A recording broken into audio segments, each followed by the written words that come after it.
Nous avons fait appel à vous ce soir parce que depuis 30 ans, vous colportez une parole dont le sens n'est pas forcément relayé. C'est un petit peu comme si cette vérité était taboue. Tous les hommes et les femmes qui vivent sur cette terre, Yves Coppens, viennent-ils de la même souche? Absolument, absolument. Tous les premiers hommes sont apparus en Afrique et depuis les premiers hommes, on considère qu'il y a eu 100 milliards d'êtres humains sur la Terre. Et les 100 milliards, comme bien sûr les 6 milliards d'hommes d'aujourd'hui, viennent tous de cette souche, de ce berceau tropical et africain. Tous nos ancêtres étaient africains. Tous nos ancêtres étaient africains. Nous sommes tous africains, Karine. Bah oui, moi je le sais en revanche. Ça veut dire que tous nos ancêtres... Je suis comme vous, je suis comme vous. Ça veut dire que tous nos ancêtres, Yves Coppens, en Afrique, il y avait du soleil, tous nos ancêtres étaient noirs? Tous nos ancêtres étaient certainement bruns, parce que, étant donné l'ensoleillement de l'Afrique, et étant donné probablement la peau nue qu'ils avaient il y a 3 millions d'années, ils ne pouvaient pas être autrement que bronzés. Tous les ancêtres, des Danois, des Espagnols, de tout le monde, etc., étaient noirs. Oui. Pourquoi ça ne se sait pas, à votre avis? Vous le dites, vous, depuis 30 ans? Ben oui, mais ma petite voix ne porte pas suffisamment. J'ai une voix confidentielle. J'imagine la tête du monsieur hyper raciste qui est en train de nous regarder, qui fait non. Pas vrai. Oh là là, demain, vous allez avoir du courrier. Non, les squelettes les plus anciens qu'on ait découverts ont été trouvés en Afrique, dans une région qui correspond à l'Éthiopie. Et c'est pour cette raison que l'on pense que l'homme est né en Afrique. L'écriture éthiopienne est un nom donc en grec Aethiops, qui signifie la face brûlée. Salam alaikum, Soudan Massina avec vous pour une nouvelle vidéo. Le sujet du jour sera porté sur le premier homme que Dieu a créé. C'est un sujet très important dans la mesure où nous sommes tous issus de cette même personne, qui est Adam, paix sur lui. D'après les religions, Adam serait venu sur terre il y a à peu près 7000 ans, 8000 ans, voire un peu plus. Comment était cet homme? Comment Dieu l'a créé? De quoi a-t-il été créé? De quelle couleur était-il? Quelle relation avait-il avec les astres, avec la nature? Ce sera le sujet de cette vidéo. Je vous souhaite un bon visionnage. Un nouveau portrait de l'ancêtre commun à tous les hommes actuels. Adam.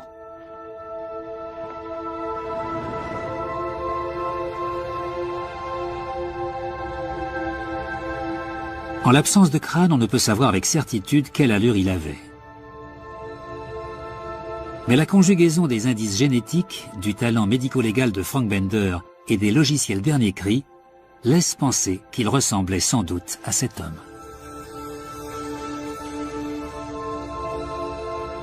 2 millénaires après la Bible et des siècles après Michel-Ange, Adam a un nouveau visage.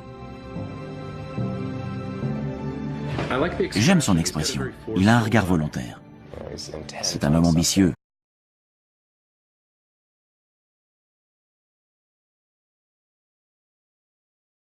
Au début de la vidéo, comme mentionné, les scientifiques, en dehors même de la religion, sont d'accord pour dire que les premiers hommes étaient noirs. En langue arabe littéraire, le terme Adam signifie noir, ou plus précisément très noir. Le terme Hawa, Ève, veut dire celle qui donne la vie. Donc maintenant, on va regarder la vidéo de ce prédicateur musulman à propos de Adam. La vidéo est en arabe, il y a le sous-titrage en anglais, donc on va essayer de traduire tout ça en résumé. Il dit, toutes les qualités de Adam existent dans ses descendants.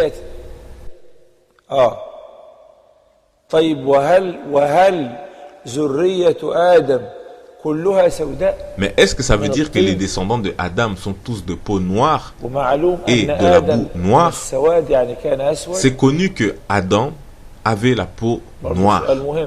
C'est également une question importante.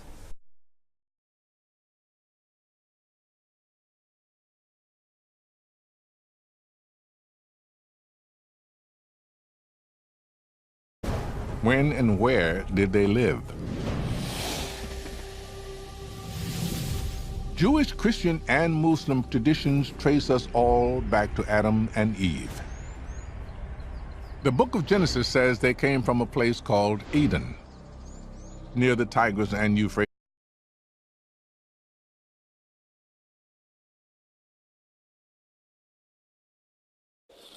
Il dit, Dieu a créé Adam avec des éléments dominants.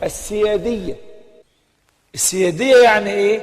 يعني عناصر يمكن أن تشتق منها les éléments à partir desquels toutes les couleurs peuvent être générées. La couleur noire peut se transformer en brun, le brun foncé peut se transformer en brun clair, etc., etc. Donc cela explique comment Dieu avait créé Adam d'une couleur de peau semblable à la couleur de la terre.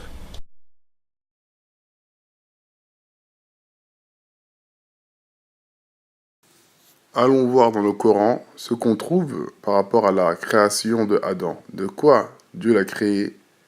Alors, dans la sourate La Pierre, verset 26, Dieu dit وَلَقَدْ خَلَقْنَا الْإِنسَانَ مِنْ صَلْصَالٍ مِنْ حَمَإٍ مَسْنُونٍ. Nous créâmes l'homme d'une argile crissante, extraite d'une boue malléable. Hama, c'est boue. On va revenir sur ce terme plus tard, Inch'Allah. Toujours dans la sourate Hijr, la Pierre, Dieu dit, verset 28, et lorsque ton Seigneur dit aux anges, je vais créer un homme d'argile crissante, extraite d'une boue malléable. Pour désigner la boue, c'est toujours le terme hama qui est utilisé. Toujours encore dans la sourate La Pierre, verset 33, Dieu dit, je ne puis me prosterner devant un homme que tu as créé d'une argile crissante, extraite d'une boue malléable. Toujours le terme argile, sol. Qala lam akun li asjuda li basharin khalaqtahu min sol min hama masnoun. Toujours dans les versets du Coran, Surat Ar-Rahman, le tout miséricordieux, verset 14, Dieu dit Khalaqal insana min solsolin kafakhar. Dieu dit, nous avons créé l'homme d'argile sonnante comme la poterie. Petite explication de certains versets. Lorsque Dieu dit qu'il a créé un homme, min sol, le terme sol est traduit par argile. Et le terme hama, comme je vous l'ai dit tout à l'heure, renvoie de la boue, mais c'est de la boue noire. Pour préciser, hama en arabe, c'est de la boue noire. Et dans le verset 33 de la sourate La Pierre, quand Dieu il dit « Je ne puis me prosterner devant un homme que tu as créé d'argile crissante, extrait d'une boue malléable. » Donc là, c'est le diable, c'est Iblis, qui refuse de se prosterner devant Adam.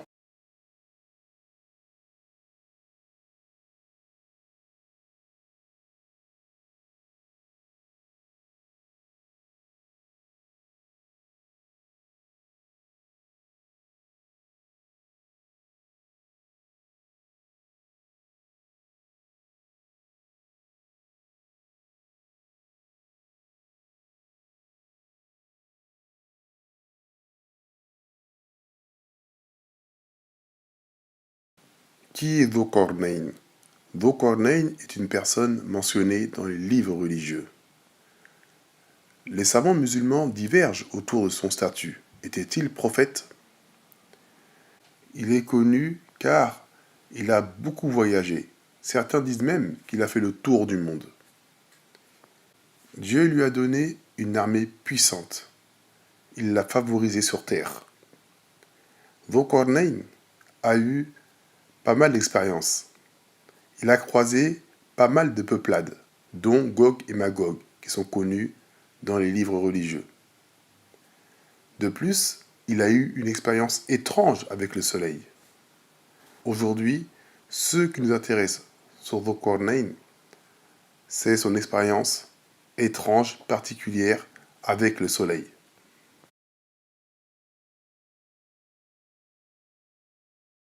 Dhul-Qarnayn, littéralement celui qui a deux cornes, ou le bicorne, ou celui des deux époques, et une personnalité importante mentionnée dans le Coran, dans la sourate 18, la caverne, qui fut confrontée à Ya'juj wa Ma'juj.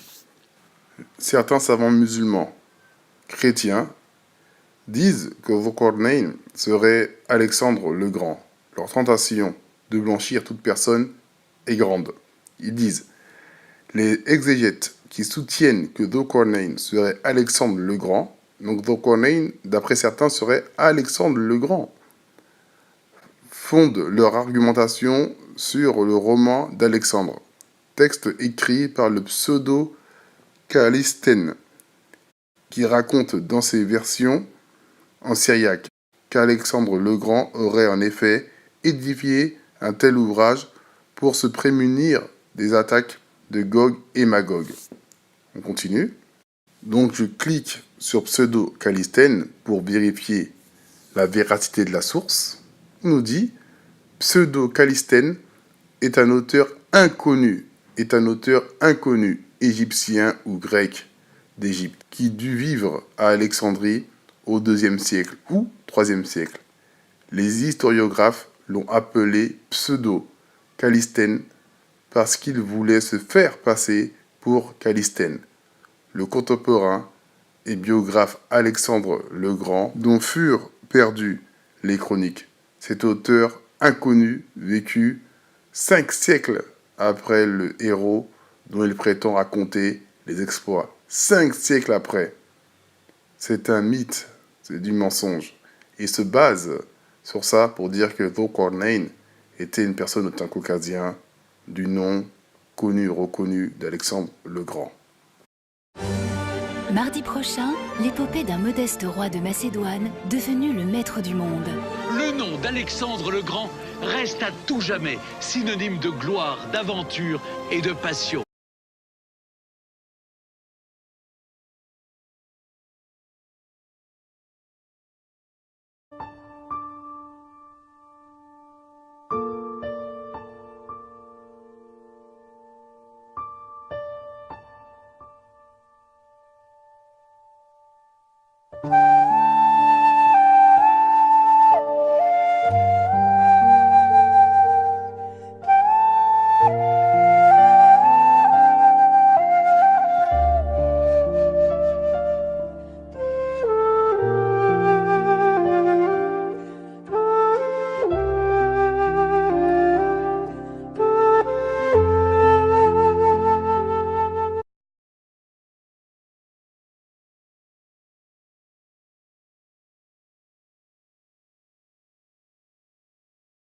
جاء في سورة الكهف ويسألونك عن ذي القرنين قل سأتلو عليكم منه ذكرا إنا مكنا له في الأرض وآتيناه من كل شيء سببا فأتبع سببا حتى إذا بلغ مغرب الشمس وجدها تغرب في عين حمئة ووجد عندها قوما.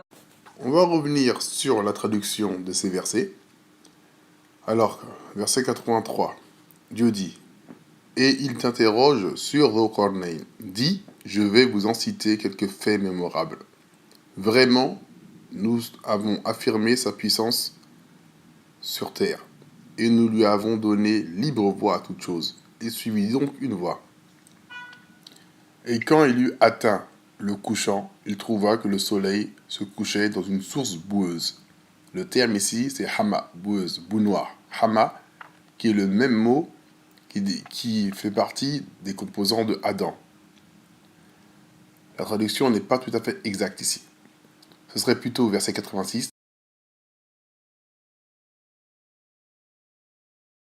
Et quand il eut atteint l'endroit où le soleil disparaît, il trouva, il a su, il a découvert que le soleil disparaît dans une boue noire, dans une source de boue noire.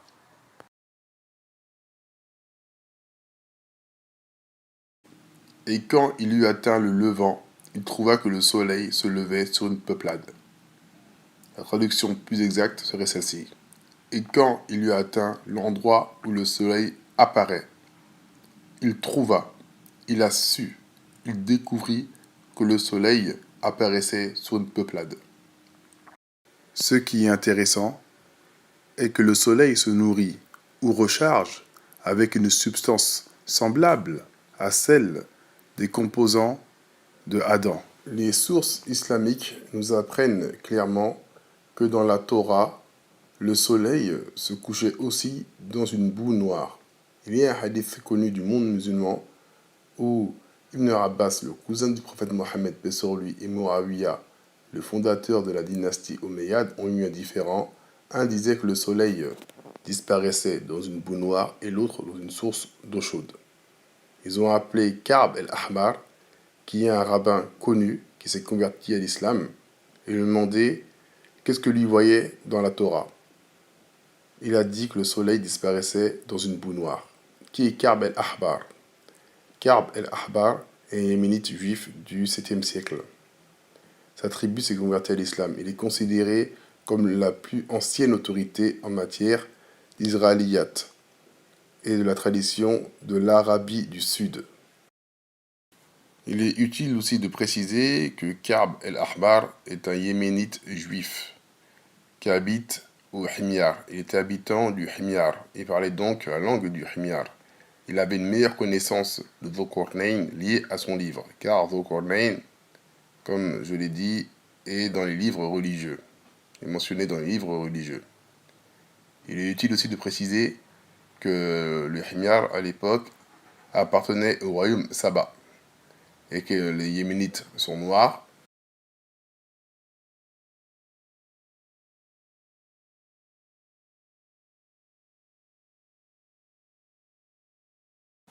Le nom Dhul-Qarnayn, en tout cas d'après Wikipédia arabe, aurait une connotation yéménite. Il est clairement mentionné qu'il aurait une connotation yéménite. Et les Yéménites anciens étaient bel et bien des Noirs, et les gens du livre et les Juifs originels étaient des personnes noires.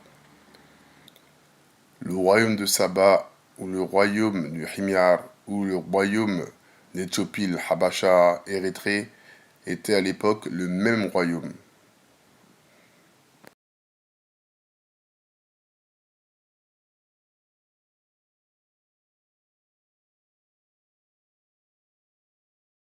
Cette personnalité s'appelle Abdullah ibn Saba as-Salouli. Abdullah ibn Saba as-Salouli. Il est connu sous le nom aussi d'Abdullah ibn Sawda. Abdullah ibn Sawda, son vrai nom c'est Jibla, comme il rapporte Yaqut al-Hamawi fil Mu'jam.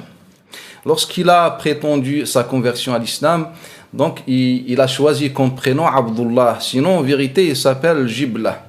On dit Ibn Saba ou Ibn Sawda. Ibn Saba par rapport à son origine. C'est-à-dire, Saba, c'est le père de Himyar. Le père de Himyar, c'est un descendant de Qahtan. C'est un descendant de Qahtan, celui le premier qui a parlé ou bien qui a embrassé, ou bien le premier qui a parlé la langue arabe d'après certains savants de la langue arabe. Donc Saba par rapport à son origine. On dit Ibn Sawda, en fait c'est par rapport à sa couleur. Les Arabes, lorsque quelqu'un est noir, on dit le fils de Sawda, de la noire. C'est-à-dire Abdullah ibn Saba, c'est quelqu'un noir qui est venu du Yémen. Bonjour. Alors, la reine de Saba a déjà inspiré de nombreux artistes.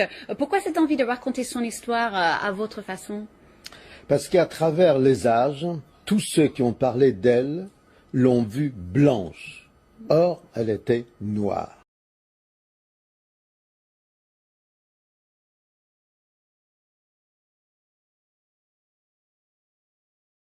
J'ai trouvé quelque chose dans la Bible, mais je n'ai pas les textes originaux, donc celui qui connaît mieux la Bible que moi, s'il veut m'éclaircir sur les Maccabées, ce sera un honneur. Il est dit en tout cas dans la traduction française, je répète, qui est fausse, car on nous dit que c'est Alexandre le Grand, mais ce n'est pas Alexandre.